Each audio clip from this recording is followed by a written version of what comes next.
भगवान बुद्ध की कहानी। अपने दुखों का कारण आप ही हो। प्राचीन समय की बात है। भगवान बुद्ध धर्म प्रचार करने के लिए अलग अलग नगर में घूमते थे और वहां के लोगों को धर्म के बारे में शिक्षा देते थे। एक बार भगवान बुद्ध ऐसे नगर में पहुंचे जहां उनको डोंगी समझा जाता था। वहां के लोग भगवान बुद्ध को धर्म भ्रष्ट करने वाला व्यक्ति समझते। सभी नगर के लोगों के मन में धारणा थी कि यह व्यक्ति धर्म भ्रष्ट करता है, इसलिए वहां के लोग भगवान बुद्ध को अपना दुश्मन मानते थे। जब भगवान बुद्ध उस नगर में पहुंचे तो वहां के लोग उनको भला बुरा कहने लगे, गलत शब्दों का इस्तेमाल करने लगे, बुद्ध को बद्दुआएं देने लगे।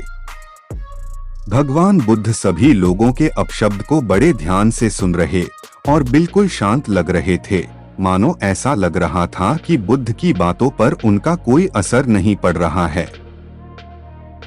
लेकिन उस नगर के लोग बोल बोल थक गए तो अपने आप चुप हो गए। तब महात्मा बुद्ध बोले, क्षमा चाहता हूँ, अगर आपकी बातें पूरी हो गई है तो मैं बोलूं।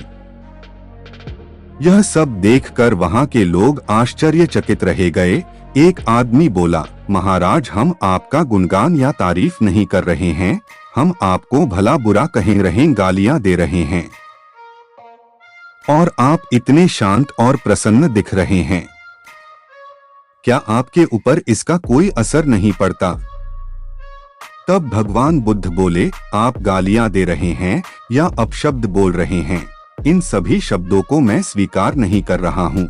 जब तक मैं किसी बात को स्वीकार ही नहीं करता हूँ तो इसका मुझ पर कोई असर नहीं पड़ता है। और भगवान बुद्ध बोले, जब मैं इन गालियों या अपशब्द को स्वीकार ही नहीं करता हूँ तो यह कहाँ रह जाएगी? आपके पास ही रहेगी। Moral of this story.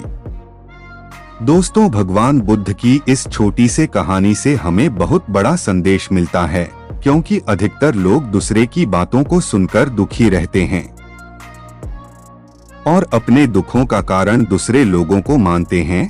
दोस्तों, जबकि यह बिल्कुल गलत है। दुख होना या नहीं होना यह आपके ऊपर निर्भर करता है।